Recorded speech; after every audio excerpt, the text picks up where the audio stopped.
Welcome, everyone. Good evening. My name's Petra Sultan. I'm the Senior Director of Programs for Thrive Alliance with the Alliance of Nonprofits for San Mateo County, and we are so happy to see you. This is the Congressional District 16 Candidate Forum. You can see everyone's picture up there, but we will be doing more introductions as we come along. Thrive Alliance is a thriving network of nonprofit, government, business, community leaders with a shared commitment to strengthening the nonprofit sector, thereby improving the quality of life in our community. We're co-hosting this event with some of our members, some of our friends who are all here. So we have Puente de la Costa Sur, Sustainable South Coast, Coastside Hope, Pacifica Resource Center, ALAS, and our hosts, Senior Coastsiders. We're very grateful for Senior Coastsiders hosting us and for the partnerships that we have with these fantastic organizations that serve our coastal population here in San Mateo County. So the purpose of this forum is twofold. One, it's so you all can get to know the candidates, because apparently there's an election, you need to vote. March 5th, last day to vote. I think you all know that. If you're here, you probably know that much. But the second thing is also to have an opportunity to highlight the work that our nonprofits are doing back to the candidates.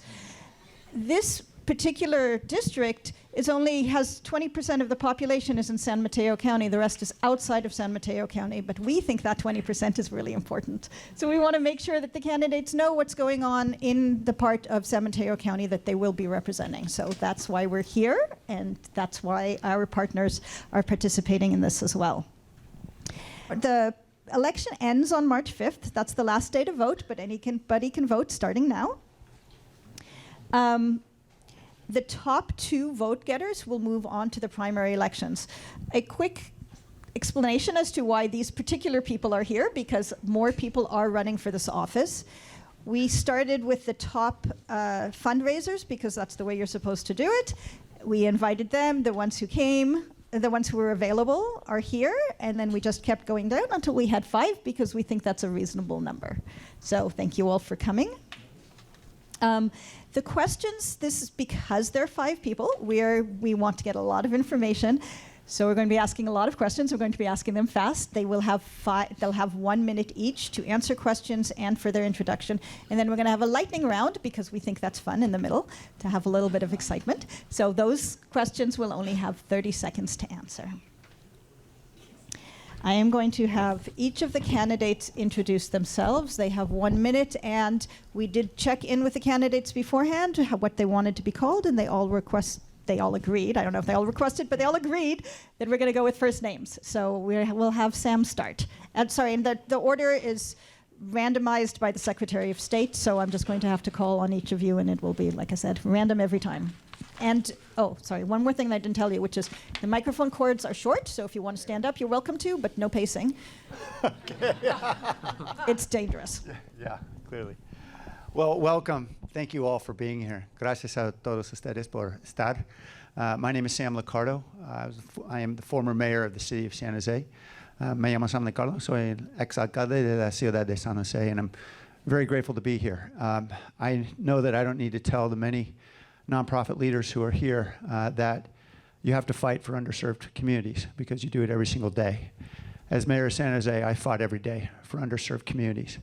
I pushed hard in 2020 to pass an affordable housing measure that taxed wealthy corporations on land transactions, that in its second year provided $95 million for affordable housing.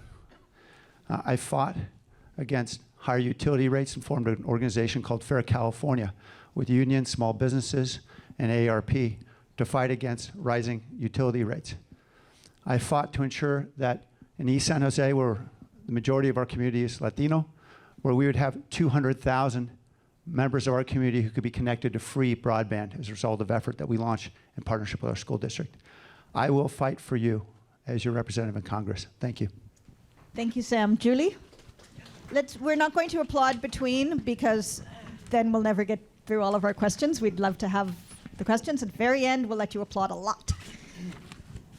Hi, everyone. I'm Julie Lythcott-Haims. I normally speak very quickly, so I'm going to work really hard for the translator to try to slow down my speech.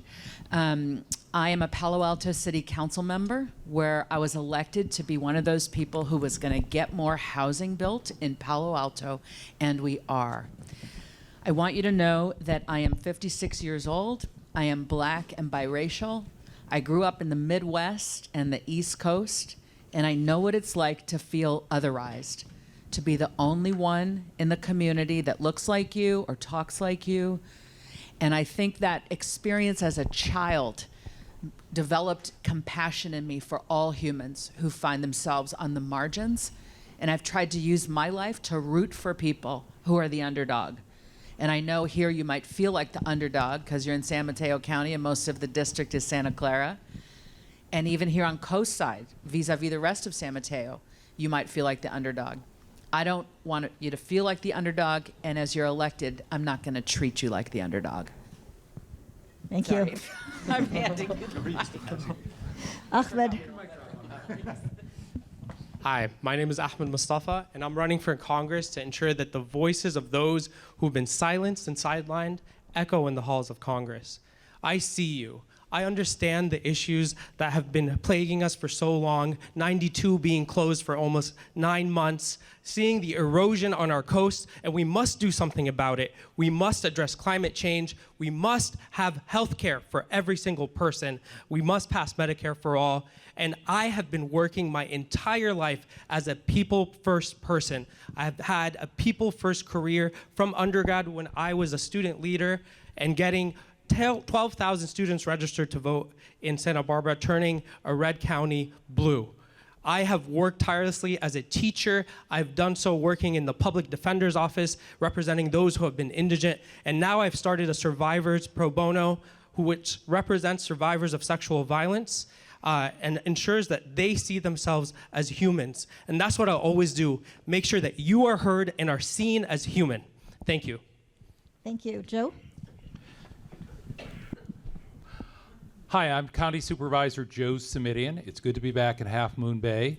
For some of you with long memories, I represented Half Moon Bay very briefly for just 2 years in the California State Assembly, so this is familiar territory to me. The railroad tracks that are now open space are open space because that was a priority for Half Moon Bay when I was in the California State Assembly, and I worked hard and successfully with the city to make sure that that space was preserved as open space using state funds. For those of you who know Moon Ridge, before I was in the state legislature, I walked up and down that valley working with the San Mateo County Board of Supervisors to secure that property and to make sure it was available for affordable farm labor housing. This is not a new place to me, but it's a place I am delighted to be back to, and I appreciate the support and endorsement of all 5 of your city council members, Joaquin and the rest of the council, and of our Congresswoman Anna Eshoo. Thank you so much. I look forward to your questions. Thank you. Peter? Thank you all. First of all, just thank you to everyone here who braved a, kind of cold night to come here and participate in this important part of our democracy. I'm Peter Dixon, and I'm running for Congress because I have always fought to serve our community. Something that many people may not know about me was, and I mention this just because it's so wonderful to have this alliance with all these nonprofits here. I was actually a vice president for a nonprofit that built a hospital, the only hospital in a slum of 500,000 people, that built a maternity home-based care program that put different kids from different ethnic groups on the same soccer teams to overcome political violence. And all of those things were transformative to that community. But the huge thing that I learned there was that you can have resources and support from outside the community, but the solutions have to come from within the community. At the same time, it shouldn't be incumbent on nonprofits to carry the load, right? It's incumbent on government to stand up for the community. Thank you. Okay, our first question comes from Puente de la Costa Sur. Thank you. Good evening. I'm Rita Mancera. I'm the Executive Director of Puente de la Costa Sur. Puente promotes and advocates for equitable access to health, education, and economic security on the south coast of San Mateo County, and that includes 4 unincorporated towns, La Honda, Lomamar, Pescadero, and San Gregorio. I am presenting this question with input from farm workers from Pescadero, and if you are a farm worker in Pescadero, si son trabajadores del campo en Pescadero, levanten la mano. Gracias. So please answer to them. Many farm workers and their families are living in inadequate housing. This is due to old and deteriorating housing stock, as well as limited housing availability, which leads to high rents. Low wages also limit options on what they can afford. Farm workers also often fear advocating for tenant protections. My question is, how has your childhood housing experience influenced your work on housing now? And concretely, what would you do to prioritize affordable housing on the South Coast for low-income households and farm workers? And how will you support current employer-provided housing to ensure good living conditions? Julie? I don't know how I'm supposed to answer that in 1 minute. This is the existential question of your lives, and I want you to know I'm going to continue to listen to you and learn from you. It shouldn't take a mass shooting for you to get the attention you need around housing, around mental health, around fair wages. It's wonderful that everybody woke up to the fact that y'all are struggling.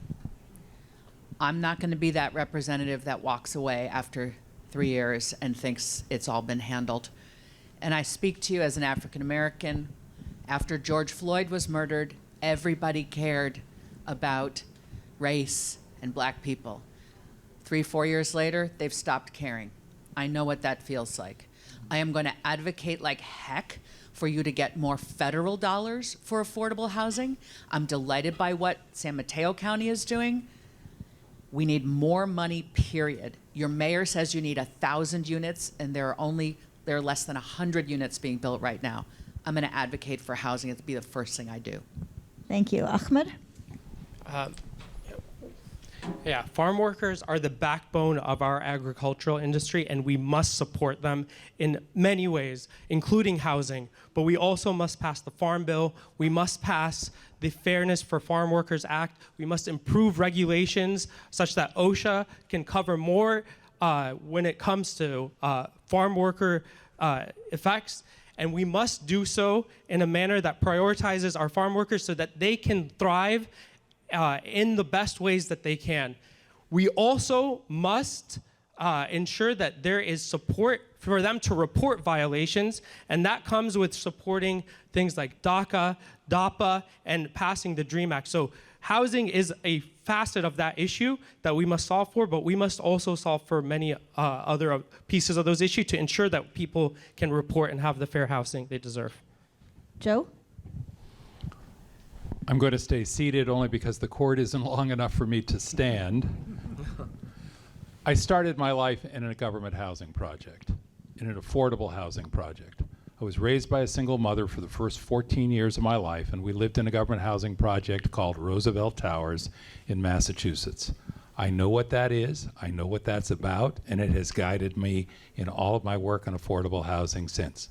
You don't have to ask, will I do it? I have been doing it. As I mentioned, I did it 30 years ago to make sure that Moon Ridge became real. I'm doing it right now on the Santa Clara County Board of Supervisors in the southern portion of Santa Clara County, which is an agricultural component of our county that I think is too often overlooked. Here's the thing, we all know this. Without a roof over your head and a safe place to live, the rest of it is neither here nor there.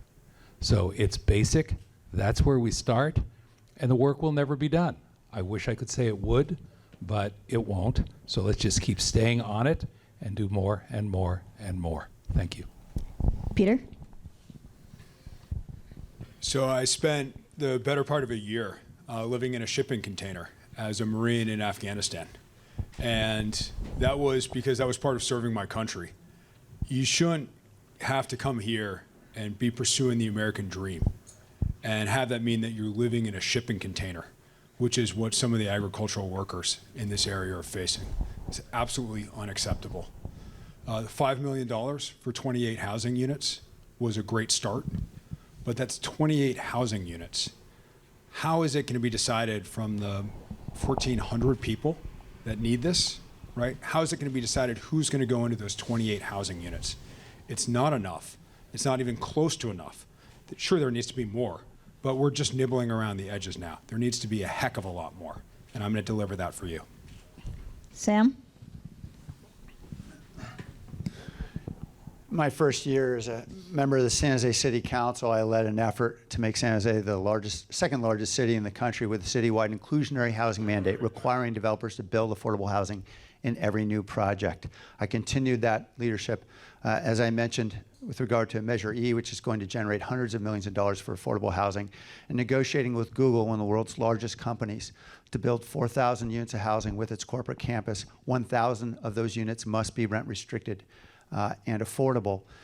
That is the kind of leadership I expect to offer as a member of Congress. What I believe we need to do for many communities, particularly in unincorporated parts of our community, as we see outside of Half Moon Bay, that don't have the resources to match, to be able to bring low-income housing tax credits to build affordable housing in their communities. We need to streamline the low-income housing tax credit program at the federal level.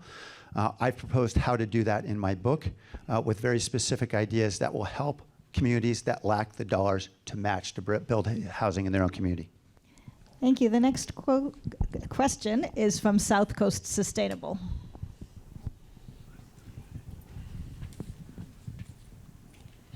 I am Irma Rodriguez-Mitten. I'm the Executive Director of South Coast Sustainable.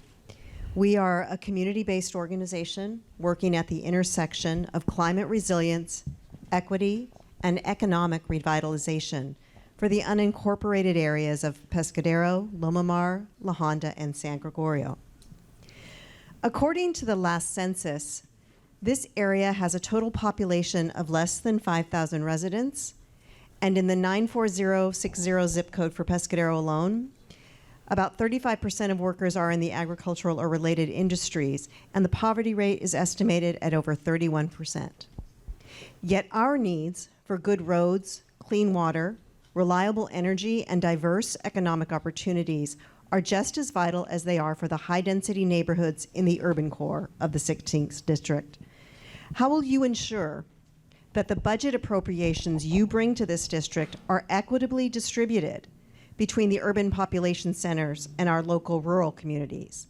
And please be specific about the project or program areas that you would designate for priority funding. Thank you, Irma. Ahmed?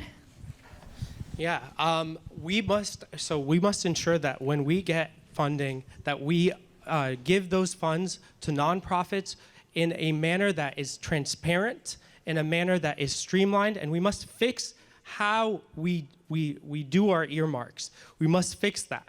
So we must have more transparency. We must do so in a manner that gets the funding faster to organizations, and I will focus on people-first organizations such that they're not given to other corporate entities that are profiting off of it, such that environmental justice to be able to fix our coasts.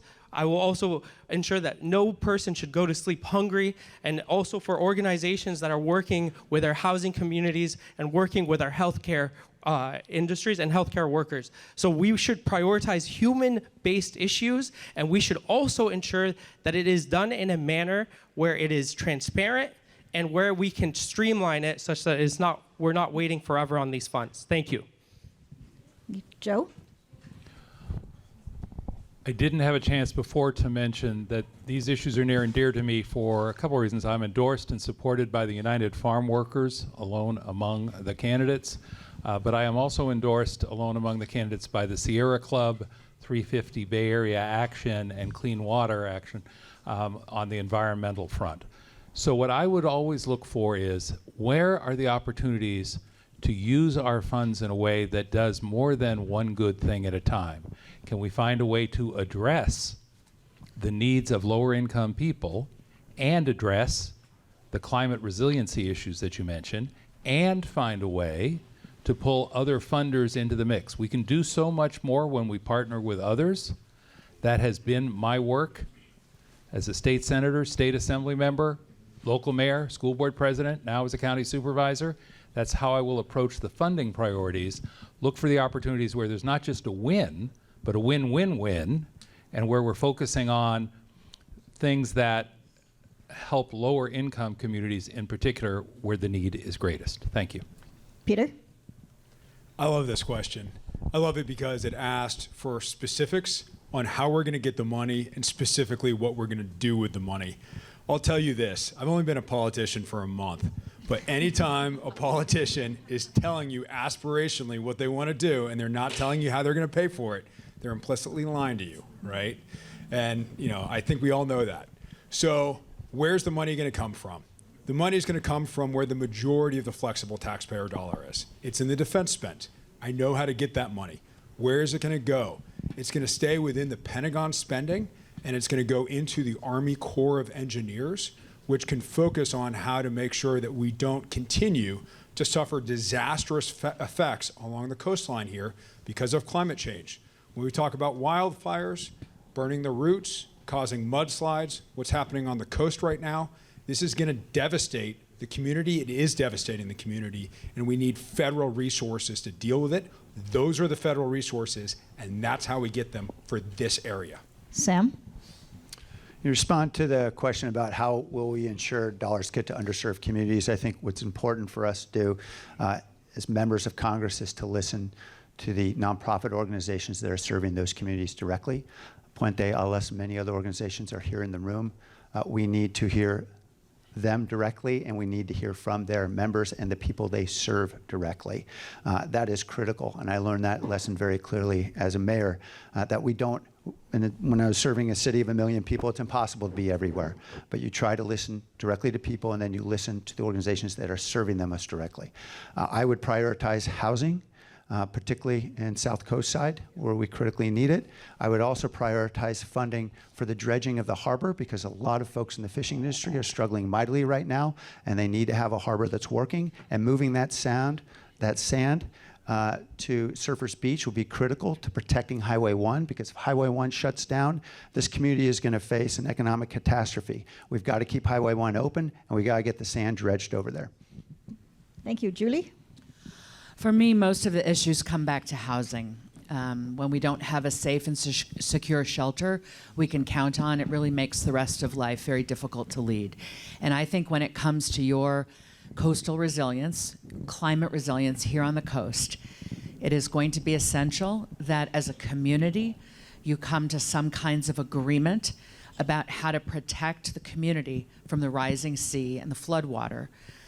I know the Coastal Commission isn't the most popular organization, and they're saying managed retreat. Let's have the community figure out how to come together and build farther inland and on higher land. So I will be always fighting for more housing for y'all. For me, the money comes from taxing the wealthy. The wealthy in America do not pay their fair share, and if they remotely started, we would have so many billions of dollars to spend on supporting low-income communities. And finally, I do everything through a lens, I look at everything through a lens of equity. I'm always asking who is not at the table and how can we bring them in? The next question is from Ayudando Latinos A Soñar, also known as ALAS. Good evening. My name is Dr. Belinda Hernandez Arriaga, and I'm the founder and director of ALAS. So happy to be here. ALAS is a mental health, arts, and culture program. Ayudando Latinos A Soñar is a Latino-centered nonprofit organization that helps children and their families to feel proud of their identity and culture. We believe that cultura inspires and heals the soul, opening doors for community wealth, leadership, activism, and engagement. Recently, our community experienced a tragedy that affected everyone, and addressing mental health issues has become a real priority. The victims of the tragedy were also Asian and Latino farm workers. How do you understand the impact of culture in mental health? And what budget priority would you give to it in this area? Thank you. Joe? Well, the phrase culturally competent may sound a little bit like a fancy set of words, but what it means is, do we provide these services in a way that reflects and respects the particular culture and background of the people that we're there to serve? And I want to just say right up front, I'm excited about the fact that there will be an Alcove Center here on the coast. For those of you who know these mental health issues, Alcove is specifically designed to serve teens and young adults up to 25 years old. I was the champion for the first Alcove in the state in my district in Santa Clara County. I'm looking forward to that happening here. But whether it's age appropriate or culturally appropriate, these mental health issues have to be addressed in a way that reflects and respects the place where people are living their lives right at that moment, not some top-down notion of what mental health services ought to look like. Thank you. Peter?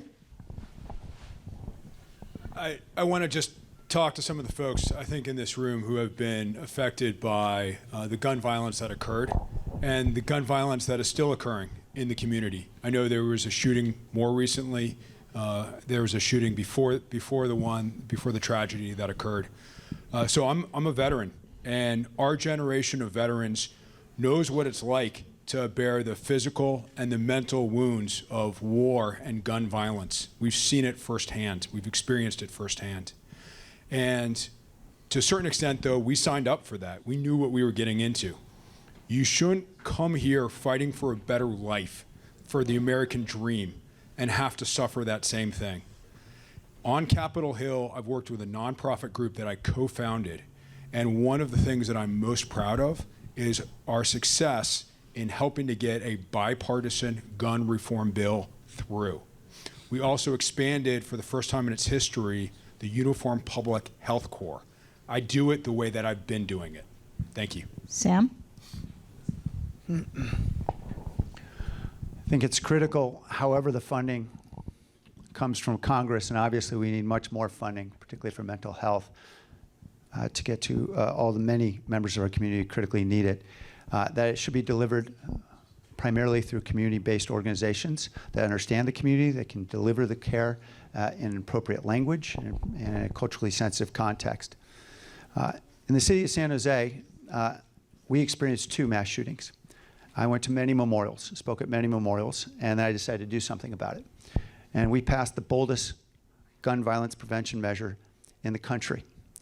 One of the provisions of that measure requires gun owners to pay fees to the city that we can then use to reinvest in mental health, suicide prevention, domestic violence prevention, focusing on communities where we know there's a lot of gun ownership. Because we know if there are mental health episodes and there's a gun in the house, that is the most dangerous situation. So I believe there are more creative ways for us to find funding. We're leading the way in San Jose, and I hope that we can bring those kinds of creative ideas to Congress. Julie? I'm a mom in Palo Alto over the hill.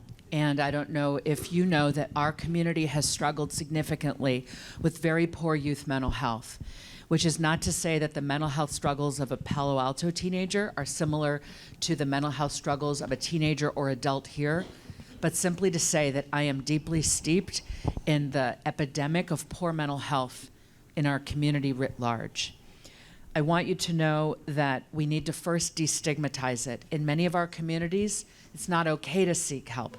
It's not okay to say I'm suffering, right? We need to make it easier within our cultural community and context to talk about these things. We need more providers desperately. People who are receiving health care and mental health care through county health often have really long wait lists, and that's not fair. There's simply not enough people doing the work. So we need to incentivize people to do mental health work in communities like this. And in the meantime, support the nonprofits who are doing the work. And finally, each one of us can be better trained to support our loved ones, our coworkers, and our friends in recognizing the signs and being the first line of defense and support. Ahmed? Let me be very clear. You matter, regardless of what your background is, where you came from. You are important and you matter, and a part of that is understanding the strength of your cultural background. A part of that is knowing that you and where you came from is important, and that is seen oftentimes through art. That is seen through acknowledging like the different types of art that people have. So as a member of Congress, there is a Congressional Arts Day and a competition. One thing I will ensure is that we have different categories that can win that competition that is beyond the traditional norms of art, so that we can see people for who they are. That it's not just about paintings, it could be about creating baskets, it could be about creating dream weavers or whatever it takes. It's about seeing people as they are and that they're not defined by their worst moments. And so that is something that I will commit to, is seeing you for who you are and acknowledging that in many directions, whether it is art or whether it is through programs and services like healthcare for all. Thank you. Okay, we've now come to the section called Just One Thing. So, I know this is going to be hard for you all, but That's when you impossible for a answer, politician. it's supposed to be just one thing. You've got 30 seconds. You don't have to take all of it. I know that's a funny thing to say to a politician. You don't Yeah, have to what are you take trying all to the say? time, but up to you. And the first just one thing question is, Can I ask, are we each getting a different just one? no, you're all getting the same one. All getting just one thing. But we're going to do 5 of them, so this is going to be a just fun thing to keep you guys all on your toes. Okay, ready? So the first just one thing. What is the one thing that differentiates you from your opponents? Peter. My ability to go to Capitol Hill, get onto the Armed Services Committee as a veteran, which deals with the majority of the money, and then get that money to bring it back to the community that it came from to solve the domestic issues here that matter most, not to have it continue to go into failed weapons programs. That's where the money is. Here's where it should be. Sam. I've served a city of 1 million people, and as mayor, you don't have the luxury of telling people at a community gathering, we didn't get this done because of that other party. You have to be accountable. You have to be responsive. Every time there's a burglary, a shooting, a pothole, whatever it might be. I expect to bring that accountability to Congress, which frankly is not very accountable since this is the least productive Congress in more than half a century, according to Axios magazine. We need Congress to feel accountable to getting things done. Julie? I could just point to gender, but that's not a 30-second answer. I think what I'll say is I lead with my lawyer brain and my humanist heart. I know that each and every one of us wants to be treated with dignity and kindness, and that if you're going to have any hope of having that difficult conversation to solve that problem, win those dollars, get the thing built, the people in the room all need to feel respected. I treat people with dignity and kindness as a manner of being. I'm not saying they don't, but I think about this constantly. How can I treat you with dignity you. and kindness? Ahmed? I have had a people first career. And so I will not, bow down to corporate and special interest groups. I'm the only person on this stage to call for an immediate and permanent ceasefire in Gaza, because that is what is reflective of what the American people want. I will not bow down to the health insurance industry. I will ensure that you have Medicare for all. I will not bow down to the in the oil and gas industry. I will ensure that we have green and clean energy. So that is what I'm about. I'm about the people. Thank you. Thank you. Joe? Among the candidates, I am the candidate who's actually tackled tough problems and gotten the work done to improve the lives of the people I represent. It's what I have done, it's what I'm doing right now, and it's what I'll do as your member of Congress. I thought we needed to get started on climate change a long time ago, so I pushed the most aggressive renewable energy law in the country through the California State Legislature. That's why we're at 33% by 2020. I thought we needed to get serious about early childhood education, and that's why I wrote the bill that became transitional kindergarten, the first new grade level in the state's history in 100 years. Stopping and stopping. Thank you. Okay, just one thing. What is one example of something you've accomplished that addresses one of your policy priorities that you would carry over into your national seat? Sam. We found a new way to build housing to help unhoused residents get off the street faster. We were able to reduce street homelessness by 11% in my final year in office in 2022. And what I proposed in my book, which you can read on my website, samliccardo.com, is a way to get the federal government to be a better partner with cities like Redwood City and Mountain View and San Jose that have led such efforts, so we can build housing faster, get people housed more effectively. Julie? The biggest challenge with housing, as I see it, is that there are so many communities that don't want to build it. And we have local laws called zoning laws that say what can be built where, and that determines who can live where. I'm proud that as a Palo Alto City Council member, I have worked to educate, listen to, and ultimately persuade my community that it's good for everybody to build multifamily housing, which means apartments, to raise the height limit so we can have more apartments, okay? That's the skill I'm gonna bring to the federal level around building housing across America. I'm going to repeat the question because there was a request. What is one example of something you've accomplished that addresses one of your policy priorities? Ahmed. Yeah, as you see the gridlock that's currently in Congress right now, one thing that I'm very proud of that I've accomplished is I have gotten the only ever agreement between a Students for Justice in Palestine and American Students for Israel, a Hillel, and a Muslim Student Association. And by getting that agreement, you can bring people together that traditionally don't get along. When I first started it, people on both sides were like, absolutely not. I don't talk to those people. But when we humanize people, we get somewhere. And that's what I will commit to doing. Thank you. Joe? Housing that actually is getting built and putting a roof over people's head. Teacher housing to serve a half dozen school districts in Santa Clara County and San Mateo County because they can't afford to be here and are commuting halfway across the state. That's time not spent with kids. Affordable housing for folks with developmental disabilities. That's actually going to break ground tomorrow.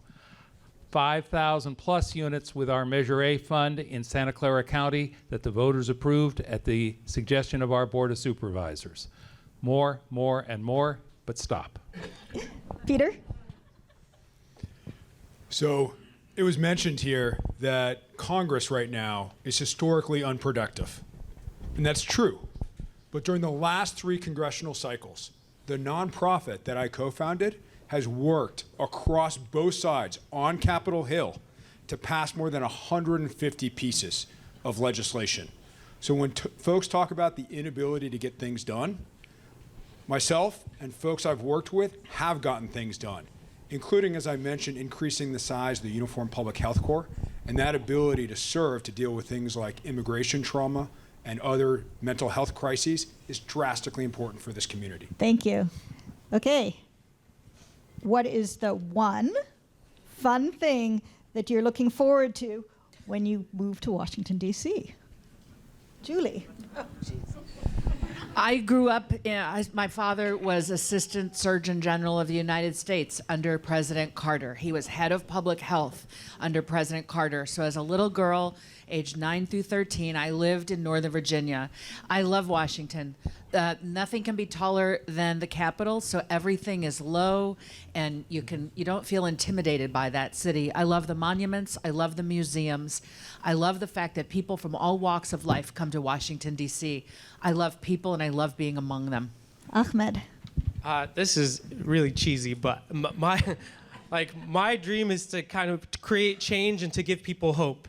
So that's the one thing that I really look forward to when I go to Washington, D.C., is to look at people and say, no, we still have hope. We can still accomplish many, many different things, and we should never give up on ambitious goals. Like, I'll say this. The Wright brothers had a dream of flying, but not only did they change their dream for themselves, they changed it for the rest of the world. And the policies that people look up on as ambitious, they're less ambitious, I promise you, than flying in the 1800s. Thank you. Fun thing, Joe. I'd like to ask you to repeat the question, and you'll see why in just a minute. What is the one fun thing you most look forward to doing in Washington, D.C.? Earlier, I heard you say when you move to Washington, D.C. and live there, and I wanted to be very clear, I don't plan to move to Washington, D.C. I live in this district. I am of this district. This is the place I will live and it's the place that I will continue to be connected to. I look forward to all the other things that the candidates are going to say, but I thought it was important to underscore that fact. This is home. I lived in other places, East Coast, Rocky Mountain, Midwest, and I ended up here on the coast, and it was the place I was meant to be the person I was supposed to be, and I'm not ever going to give that up. Thank you. Peter? Yeah, I'll echo that. I'm from here. I was raised here. This is where I left from to join the Marine Corps, and this is where I built my company from. This is where I'm building a future. I have 3 daughters here, and so if anything, I'll be living on a United or Alaska Airlines flight, going back and forth from DC every week. I love DC. I love the food there, but this is home. This is my community. It always has been. Sam? Like all the other candidates, of course, I will simply be sleeping in D.C. 4 nights a week and then coming home. But in that time, I look forward to seeing a lot of old friends. I went to school out there. College, I worked for Congressman Norman Netta back in the day when he was a congressman, before he was a cabinet secretary, and then later worked for Attorney General Janet Reno. I have a lot of old friends and relationships, and I look forward to having lunch with a lot of old friends. So, getting back to local things, what's your favorite hiking trail or open space in San Mateo County? Ahmed. Yeah, so I actually grew up in Emerald Hills, and there's like a hiking trail right by my parents' old place, and that is my favorite place because, I mean, it's not really a great reason, but that's where during COVID, when I went back to visit my parents, I would take my dog and do my exercises. And shelter in place was difficult, but I had a dog, and that was my only friend. So it's like, promise you I'm not a loner. But that was a deeply meaningful thing for me. So just being on the trail with my dog. Thank Joe? you. I can't resist, I'm sorry. The coastal bluffs between Kelly and Poplar on the old railroad right-of-way, because I worked with Half Moon Bay to fund and preserve that section of the coast in my role in the California State Legislature. So it has a particular personal affinity to me, apart from the fact that it's just a gorgeous piece of the world. Thank you. Peter? So I can walk out my front door, put on a hiking backpack, put one of my girls in it, and just hit the trails and go right up Windy Hill. And the view from the top is breathtaking of this beautiful place that we're all so fortunate to live in. Sam? Crystal Springs Reservoir is an area where I've spent a lot of time on a bike, mostly with a lot of friends. I used to, when in my younger, fitter days, used to compete in a lot of triathlons, and so we spent a lot of time running and riding up and down the roads around Crystal Springs. It's just a beautiful part of the county. Julie? I have a bad knee. I'm just going to admit I'm not like one of these hiker people, but I respect everybody who is. But here's what I'm going to tell you. My beloved took me down on the sand by the old, what do you call it, chart house that became something else in Montera, proposed to me on the sands outside that restaurant. When I was pregnant with Sawyer, my son, who's now 24, I was, overdue, and I walked through this, I think it was called the Sawyer Camp Trail near San Carlos. I didn't name him that for that reason.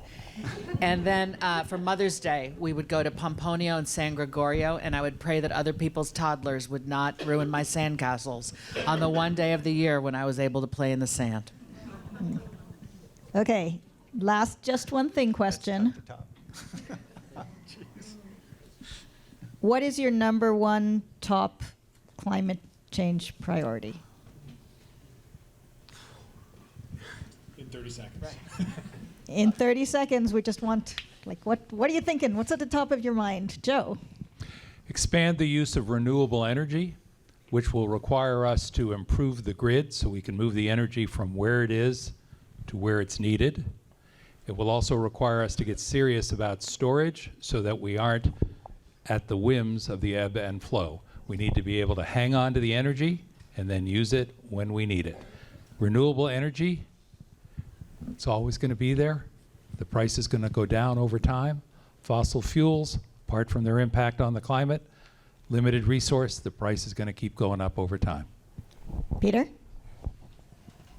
You know, I think young people are terrified about the future that we're leaving them. And it's heartbreaking when I go speak to senior classes in high schools. The teachers warn me, you know, that even talking about this is triggering for kids. And so even if we stopped polluting today, we still have climate collapse that we're going to be dealing with. We need to build a future that they can live in. The way to do it is by increasing the size of the Army Corps of Engineers and by the National Oceanic and Atmospheric Administration.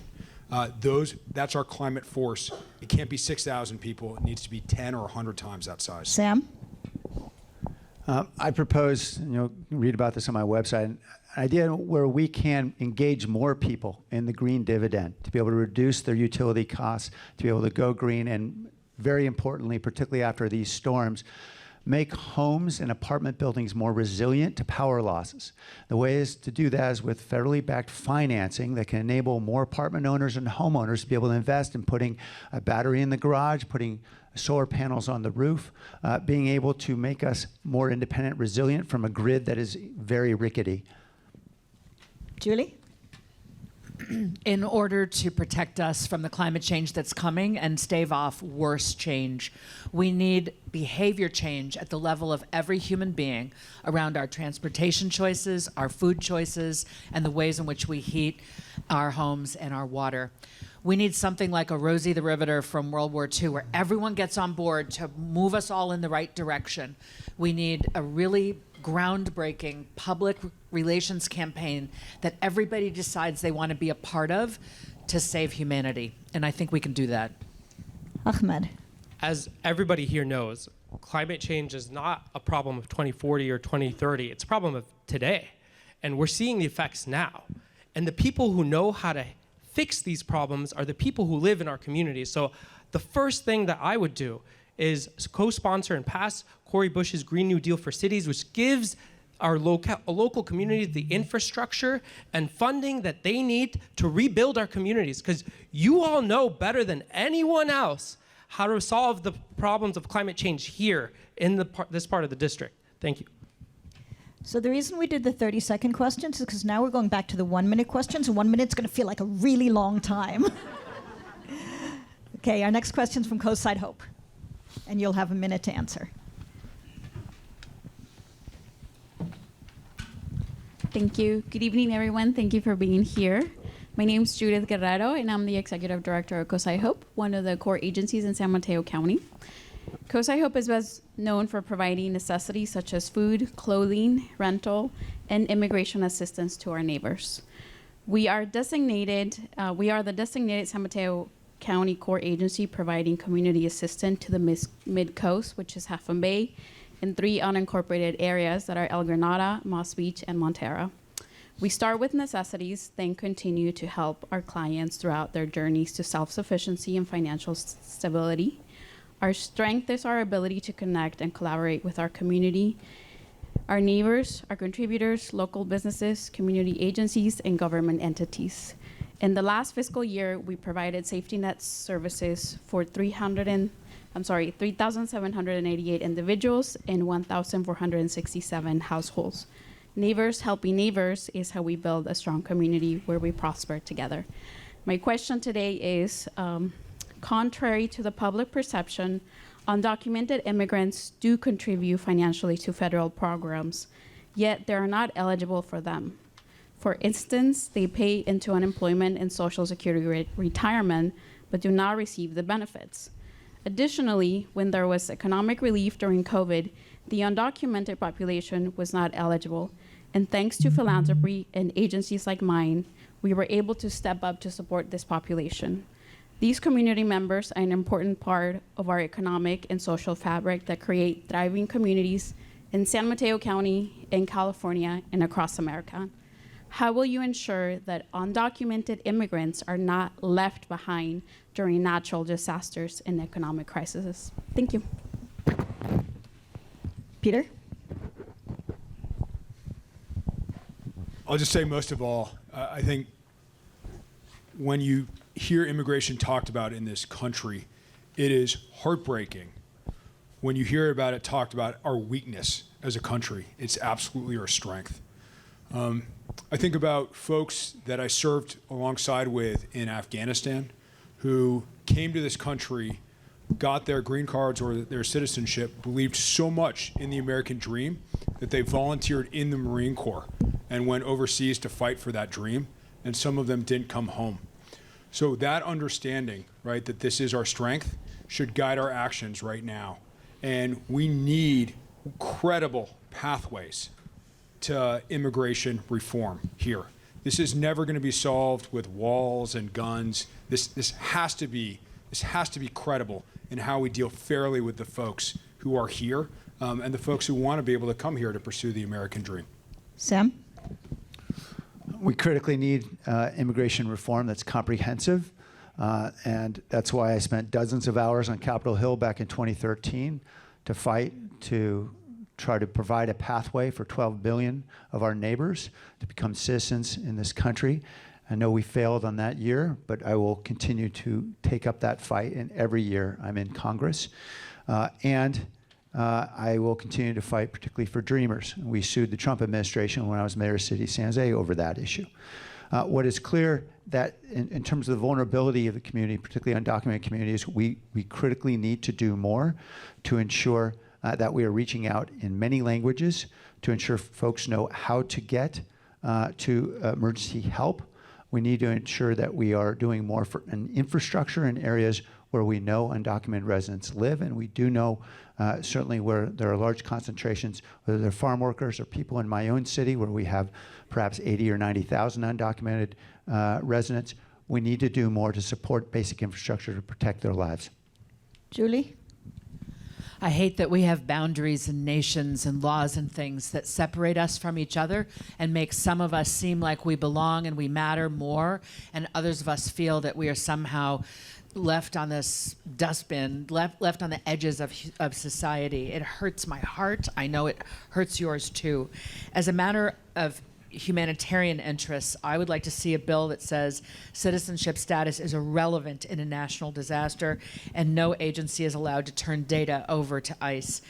I am hugely in support of Dreamers. I'm in support of our asylum courts being unclogged so people can make their case and have their hearing and have a legal status while they are waiting. I am interested in passing the Farm Worker Modernization Act that allows people to stay longer and their families to come as their visa situation is being processed. The Farm Worker Mental Health Act is something I'm in favor of. And finally, the Affordable and Secure Food Act, just to ensure that people have the basics that they need as they're doing the critical work as farm workers. Ahmed? Yeah, we must codify and pass the DREAM Act. We must, within it, put in DACA's rights to ensure that they are permanent. And we must actually also add DAPA to the DREAM Act to protect parents. One thing that I commit to doing is ensuring that people are seen as people and that they get the benefits that they deserve regardless of where they are from. I've had a personal story as the son of immigrants. When my grandfather came to visit me, he had a stroke and he went to the hospital and they told him that the bill would be $300,000. At which point he said, absolutely not, I'm gonna walk out of this hospital. Nobody should ask that question. And nobody should have to answer it that way. People are entitled to life, and I will ensure that you have the benefits that you deserve simply because you are human. My classmates who are undocumented, there is nothing that distinguishes me and them, and the law should not distinguish anything between me and them, and I will continue to fight for that. Thank you. I think the question was about how do we get services to folks who are undocumented. And as you would well know from your work, for a very long time, the Medicaid, Medi-Cal program was not available to all the folks of all ages who were undocumented. So at the County of Santa Clara, where I chair the Health and Hospital Committee, we are the safety net organization, and at my urging, we created a program that provided healthcare services and coverage for just that segment of the community. Good news is, as of this year, we now have Medicaid, Medi-Cal, lower income folks who are eligible for these programs and services. And we're not just accepting them at the county. Again, as chair of the Health and Hospital Committee, we're out looking for them, recruiting them, trying to say, we welcome you, you are part of the community, these are your rights, you are entitled to health care, and we want you to come and make sure you get yourself healthy and stay well. Thank you. Thank you. The next question is from Pacifica Resource Center.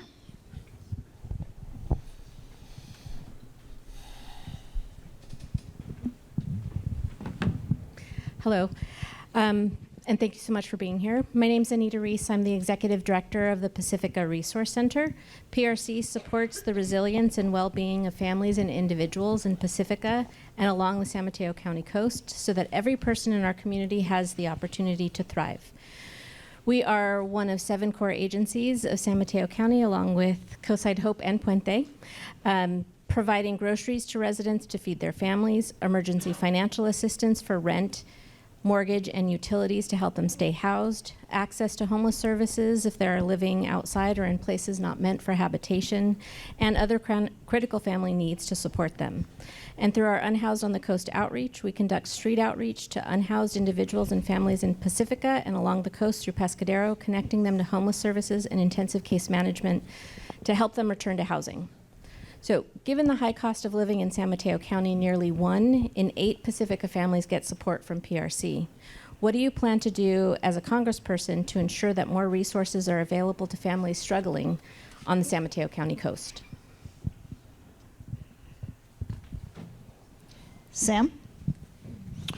Anita, thank you for the work that you and PRC are doing. I've really learned a lot just listening to all of the nonprofit leaders, and I think this is an excellent opportunity for us to learn, so thank you.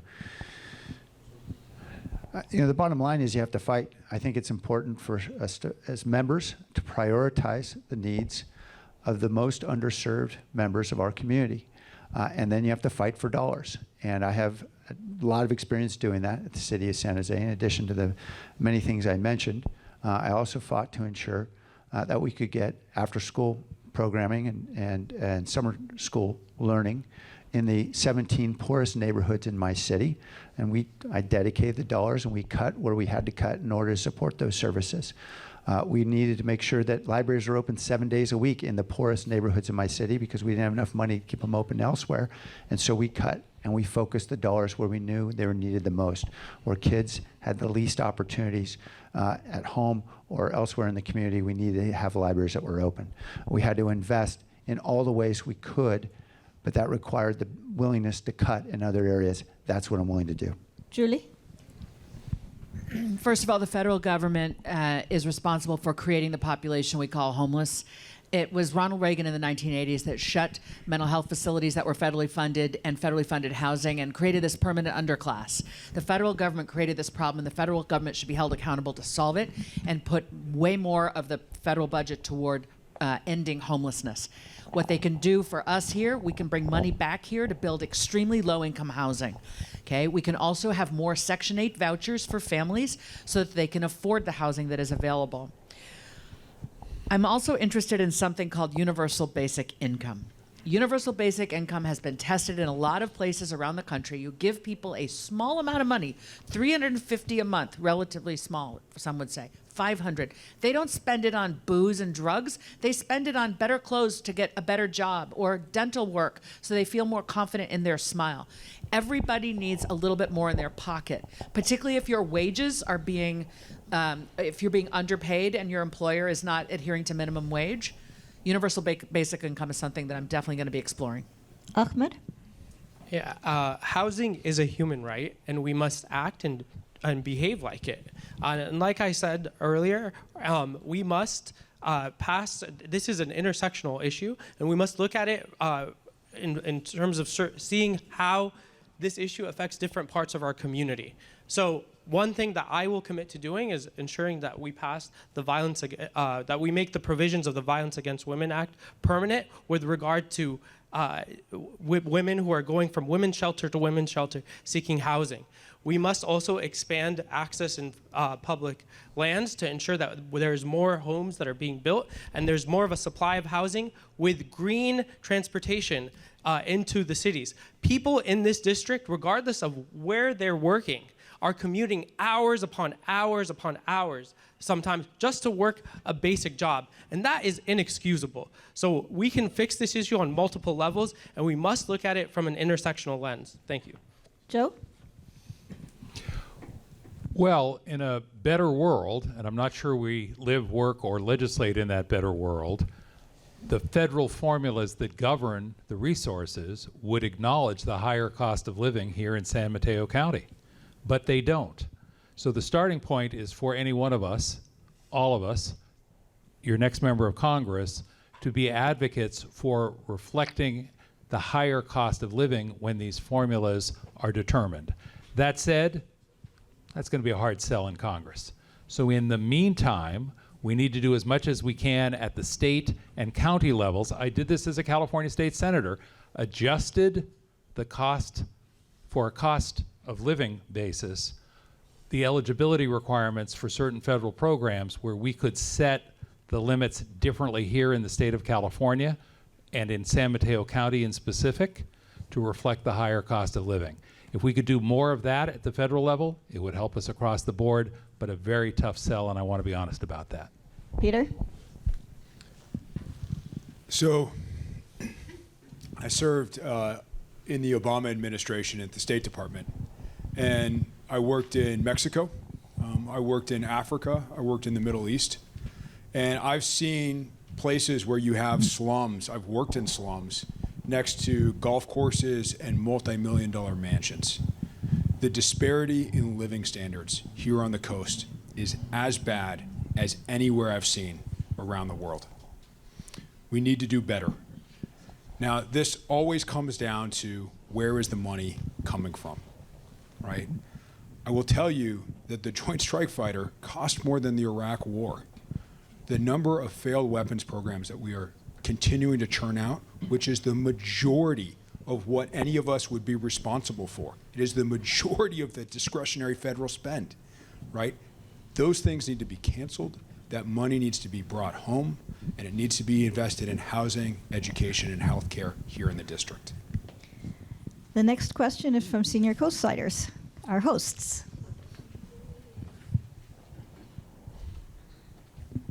Thank you, Petra. Thank you so much, everybody, for coming. My name is Sandy Winter, and I am the Executive Director here at Senior Coastsiders, and we welcome you to our space. I have a public service announcement that we do have a ballot drop box in the hallway, so anybody who wants to vote before March the 5th, you can come and do it right here. I know that Congresswoman Anna Eshoo was a frequent visitor here at Senior Coastsiders, and so we look forward to having you continue that pattern of coming to visit us. Senior Coastsiders provides the programs and services for older adults on the coast. It's not a city-provided opportunity. It's run by our nonprofit. Our main programs are food. We provide about 5,000 meals that are cooked here in our commercial kitchen by our chef. And they are either home delivered or they're served here in the dining room where we're congregating. We also have a minor home repair program. We transport people to and from their homes to our center so that they can take part in our programs and activities. We have classes that promote physical, social, and mental well-being. And we also have a minor home repair program. So we go out into the community and we fix the homes of older adults to ensure that they can age in place. So adults aged 65 and older currently represent about 27% of San Mateo County's total population. That's 1 in 4. This is expected to increase to over 33% by 2030. I always say we're in a growth industry. The number of Americans needing long-term care will more than double from 12 million to 27 million by 2050. Few Americans have any protection against the high costs of long-term care. Medicare doesn't cover it, and private long-term care insurance is unaffordable for middle-class families. Seniors and people with disabilities are forced to impoverish themselves to get assistance from Medicaid. This is particularly an issue in the Bay Area, which has such a high cost of living. With the aging of the U.S. population, how would you recommend the country address financing for long-term care? Julie. Thank you for that question. I live with my 85-year-old mother. We are a 3-generational household, Mom, me and Dan, and our son. And that's one of the ways we've been able to afford living in the Bay Area, 3 generations under one roof. Thankfully, Mom is pretty healthy, but I'm starting to think about these issues in my own life as I try to care for her. It's a demographic fact that America is aging. As the baby boom ages, we are going to have this enormous population of seniors, as you've said, and the federal government is going to have to figure out how to respond by changing the way in which Medicare works. Nobody should have to impoverish themselves to get on Medicaid. This long-term health component of life as a senior, the care for that, the paying for that, that's something that I would like to see Medicare cover. Frankly, I don't know a lot about this, so I'm not going to try to make up an answer to a question I haven't thought through, but thank you for giving me the opportunity to think it through. It's really an obvious problem now that you mention it, and I'm deeply interested in learning more about it. Thank you. Ahmed. Yeah, we need to ensure that the benefits that our elderly are receiving remain benefits. The benefits that you've paid for so long and finally have begun to receive should not be cut. The age restriction should not be raised higher. In fact, we should keep them to what they were for a good reason. We need to ensure that the elderly are seen as people and they're not neglected, to ensure that elderly rights actually are maintained still, to see and acknowledge survivors of elder abuse, which go into not just emotional abuse, but physical abuse and neglect. And so we need to establish protections against such abuse, and we need to see people as people, because when you talk to people who are elderly, they'll tell you about things that they used to do that they can no longer do anymore. So people don't see that, and they don't acknowledge that. They don't acknowledge that it's hard to travel across the country or across the city. So, yes, thank you. Joe? A story, Sandy. So in my last few years in the California State Senate, I'd come home on Thursdays and visit my father in his home, where he insisted on living alone. And I'd ask him, how was your week? And one week he said, not so good. I said, what's the matter? And he said, I had to give up my car keys. Couldn't pass the driver's test. Now, secretly, I'm thinking, oh, thank God. Yeah. And then it dawned on me, how are you getting around? And my mid to late 80s father said, I'm hitchhiking. And I said, for God's sakes, Dad, you can't do that. It's dangerous. And he said, well, what am I going to do? I said, take a cab. Too expensive. I said, Marion, I'll give you some cab script. Not the point. Too expensive. Take paratransit. Outreach. That's for old people. So I realized he was going to do what he was going to do, because he was going to be who he was. And when I was on the Board of Supervisors, I created a program called RIDE, Reach Your Destination Easily, that gets seniors out of their homes. Some of them had been homebound for more than a year. Thanks for the stop. Peter? One of the things that the nonprofit that I co-founded helped work on is for the spouses of veterans who were in medical professional roles. They were being forced to move around when their husband or wife would get transferred, and they would not be allowed to practice in the state that they were going into. And so one of the things that we did was create a universal standard across the country where that was no longer allowed to happen. So this question, it's a really serious question because it threatens to bankrupt the country. And it's not a choice of not wanting to continue to provide the rights that have been paid for. It's we may not have the resources to do so. We need to be very serious about how we deal with this.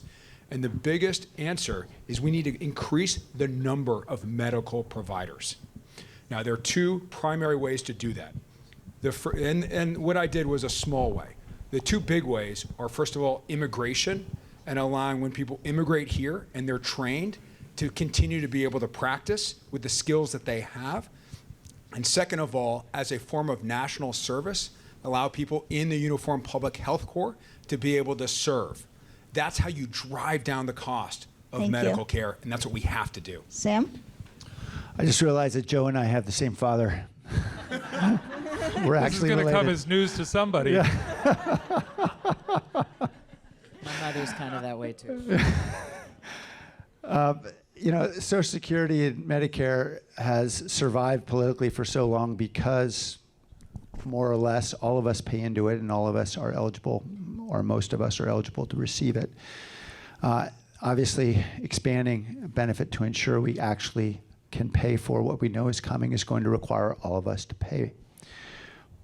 That being said, fine. What happens in the meantime, because we know paying in now doesn't solve the problem for today, it only solves a problem for the future. Where are you going to cut? Well, I'd probably look at something that was in the Biden administration budget proposal for this year, where you cut. We have $96 billion right now in subsidies to oil and gas production. Some of those are through direct subsidies, and some of those are through tax expenditures. Let's start to look at some of these subsidies that we know are not desirable for our goals, and let's start to refocus them on taking care of each other. Thank you. So you guys have made it through with all the really tough questions.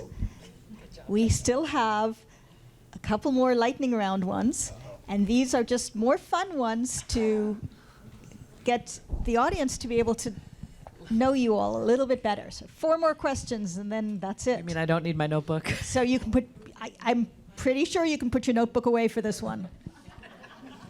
But we'll see. Okay. So again, 30 seconds, but you don't have to take the whole 30 seconds. And these were questions that were developed in conjunction with our partners. And the first one is, what languages do you speak? Ahmed.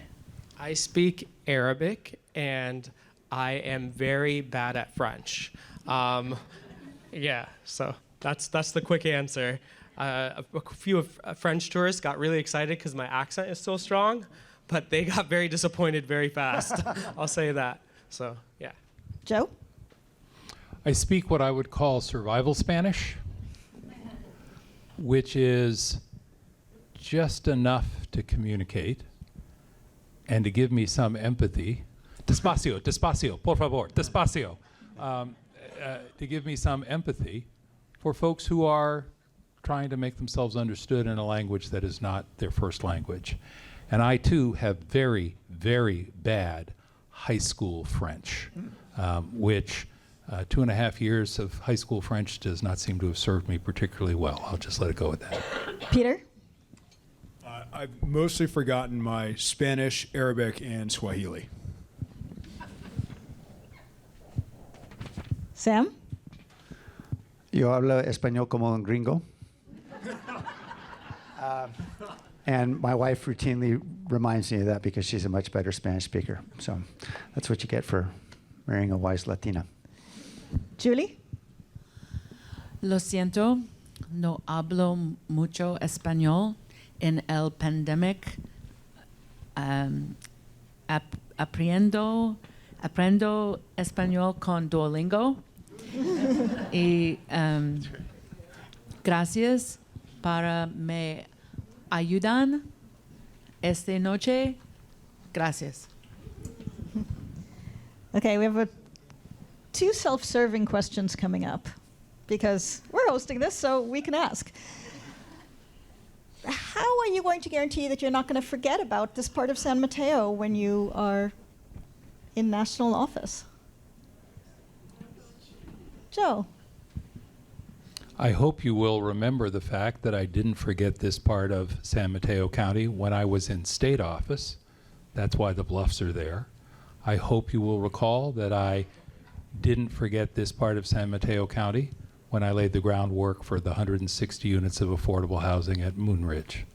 And I hope you will know that I will take that same commitment to Washington, D.C., and that our friend Ray Mueller, our county supervisor, who supports my candidacy, will never let me forget it, even if I wanted to, which I don't. Thank you.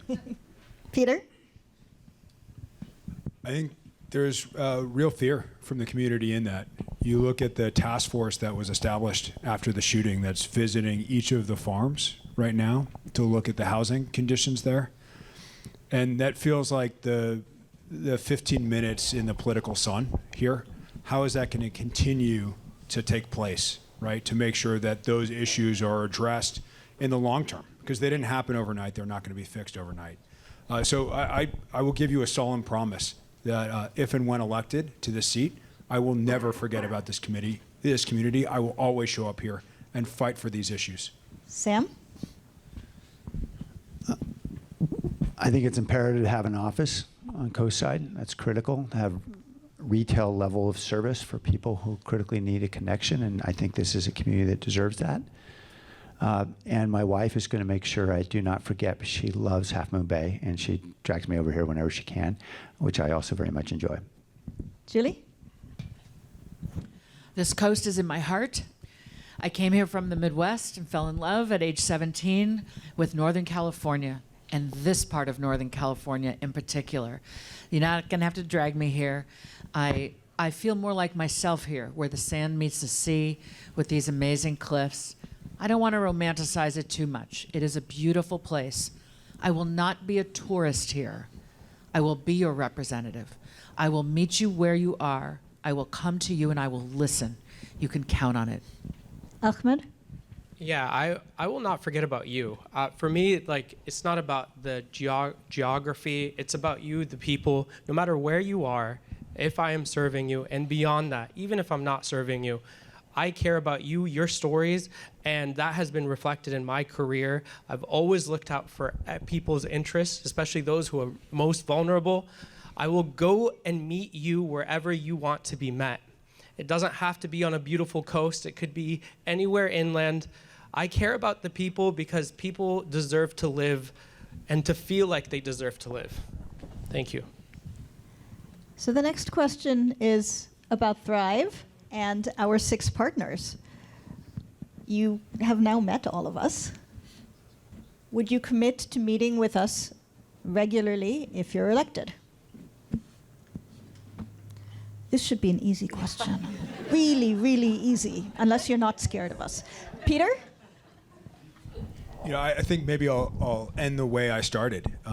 I was a vice president of a nonprofit. So, I've walked in your shoes, and I just have such tremendous and profound thanks for the burden that you have been carrying for this community. I would almost like to apologize on behalf of the federal government that has been failing to keep faith with the basic things that they should be doing, where nonprofits have been having to step in and shoulder that burden instead.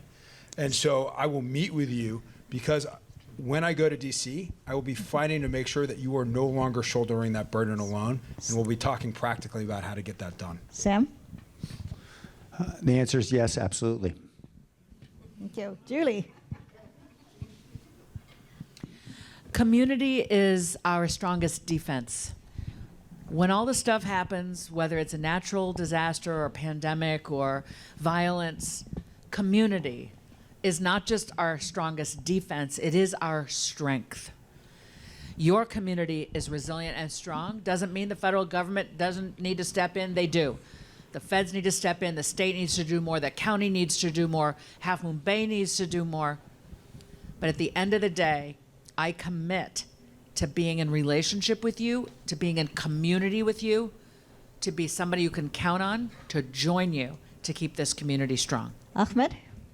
Yeah, I'll make this very clear. Whether or not I am elected, I will continue to be meeting and working with all of you, especially now that I have the opportunity to have met you all. This is about coalition building. This is about building movements.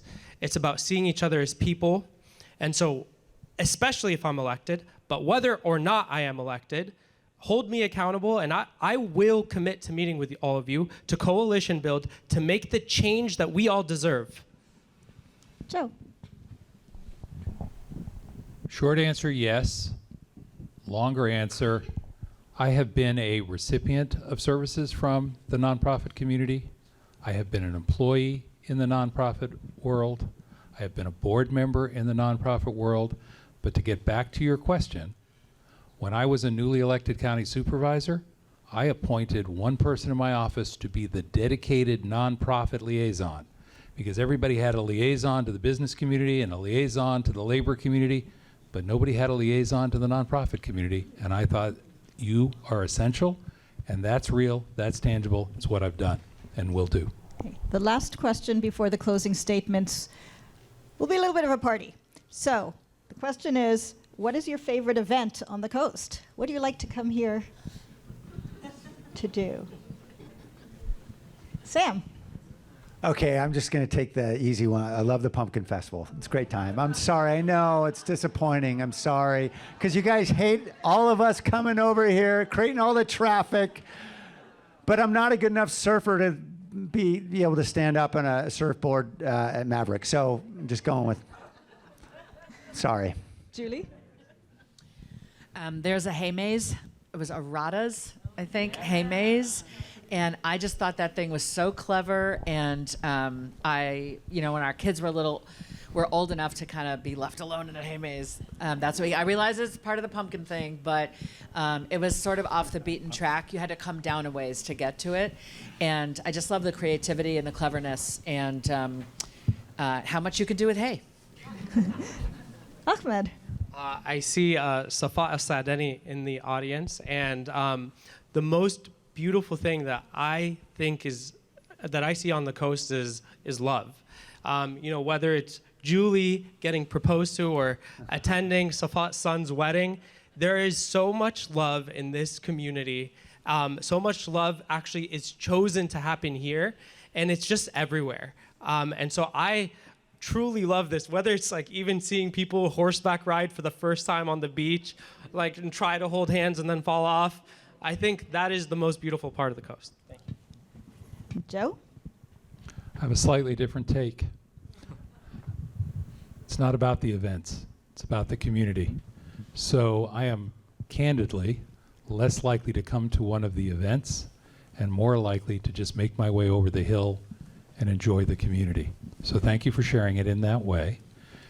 As your member of Congress, different duties, different responsibilities, but I still hope to come over the hill and just enjoy the place incognito, because it really is an extraordinary, extraordinary place. Thank you. Peter?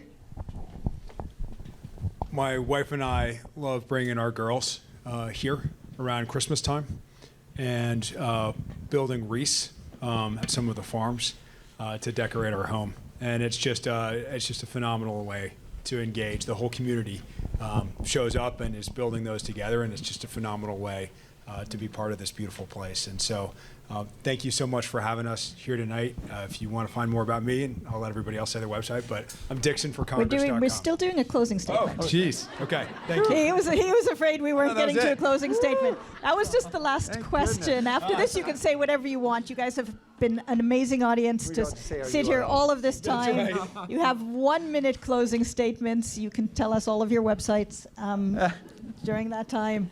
So this is the very last thing, I promise. And then after that, there's some food in the back, which is really lovely. So with that, 1 minute closing statements. And Julie, you're first. We all have strengths. Everybody up here is a good person. Everybody up here is going to work hard. When the migrant kids were being held by the Trump administration in Clint, Texas, I drove my Jeep Wrangler 17 hours down there to stand up for them. I didn't think I had all the answers. I didn't think I was going to rescue kids from cages, but I knew I couldn't stay here in Northern California anymore talking about what was happening. I took my body there and I put it on the line, stood outside a federal building, asked other people to come. They did. They drove in. They flew in. We created quite a scene for 5 days, supporting what was already happening with the local nonprofits and legal aid and so on in El Paso and Clint, Texas. By the end of our 5-day protest, Julian Castro flew in. Kamala Harris flew in. They were both running for president. We agitated and brought attention to an issue that needed more national attention. That is the kind of leader I am. I'm not sort of wait and see, steady hand. I'm like, let's get it done. There are so many problems that need fixing. And I'm interested in using my brain and my heart and my passion to stand with you to create a better America. I'm Julie.vote. I forgot that part. www.julie.vote. Thank you, Julie. Drop the mic now. Ahmed. Yeah, I'm not a career politician. I haven't spent my time climbing the political ladder, but what I've done is advocate for you, whether it has been in the classroom, lobbying on Capitol Hill for the in Sacramento for the California Dream Act, or in the courtrooms fighting for the rights of survivors. I've always centered my life around people. My career has been people, then people, then people. And when I am elected and am in Congress, that'll be my priority. It'll be about you, the people. So, it's www.Ahmed for Congress, CA, California, .com. So, yeah, that's what my movement is. It's about us. It's about you. And we can do things. We can be ambitious. We can see that's the only way things get done. We have to be ambitious, and we have to see ourselves as people. We must recognize our ability to change things, and I will never stop fighting for that, whether that's in Congress or elsewhere. I will always commit myself to you. Thank you. Thank you. Joe? The only reason to run for public office, and certainly the only reason to run for Congress, is to improve the lives of the people you represent. If you're not doing that, you're not doing your job. That's what I have done, it's what I'm doing right now, and it's what I will do as your member of Congress. I have taken the opportunity to drop a number of endorsements through my comments. I'm sure some of you have noticed that. I did that for a reason. These are people who have seen me deliver over and over and over again for the people who need help in their communities, and they are confident, and I hope you will be too, that I will deliver over and over and over again for the people in this community. It's not about the rhetoric, it's not about the promises, it's about the real results. I have delivered, I am delivering, and I will deliver, because you only get one member of Congress, and he or she needs to be able to deliver real results that improves the lives of the people that he or she represents. Finally got in under a minute. Thank you. JoeSimidian.com. Peter? So I've been asked by friends and family why not that we don't think you can go do this. We know that you can, and I've been endorsed by 8 sitting members of Congress, right, as a first-time candidate because I have a track record of getting things done. But the question that I've gotten asked is, why would you want to go join this Congress in particular? And it's because I actually do have a track record with this nonprofit that I co-founded of passing over 150 pieces of legislation. And so being able to do that in a bipartisan way, it's so important in the ability to be able to move our country forward. When I think about this community, I think about the oaths that I've taken in my life. The first oath I took was after 9/11, when I joined the Marine Corps and went overseas to fight to defend our country against terrorism. The second oath that I took was marrying my wife, Gina, when we agreed to build a life together here in this beautiful place. The third oath was as a parent, when you look at your kid and you all make an implicit promise to try and do better and give them a better life than the one that you had. And more parents now, statistically, think that they won't be able to deliver on that promise for their kids than any other time in American history. Which is what leads me to this fourth oath of wanting to again serve my country and again take an oath to the Constitution.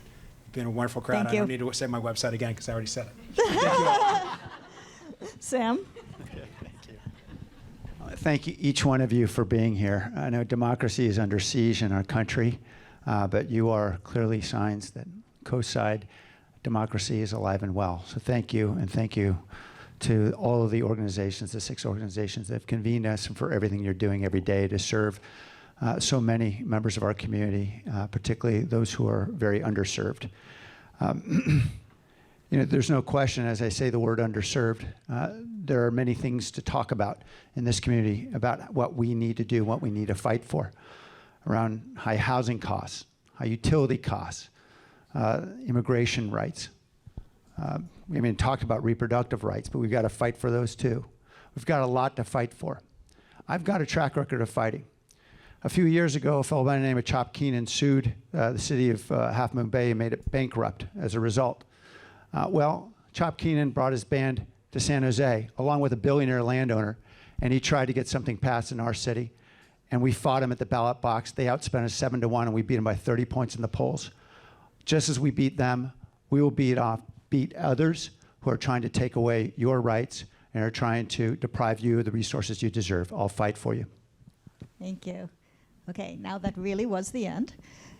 I want to start the closing out by saying a huge thank you to ALAS, Sustainable South Coast, Puente, Coastside Hope, Pacifica Resource Center. I'm looking at all of you at the same time. And of course, Senior Coastsiders. They have been, first of all, they do amazing work, but they're also a joy to work with. And we love this coalition and just so appreciative of all the time they spent pulling this together and really working hard on their questions. So thank you so much to all of you. Now you can applaud. Thank you.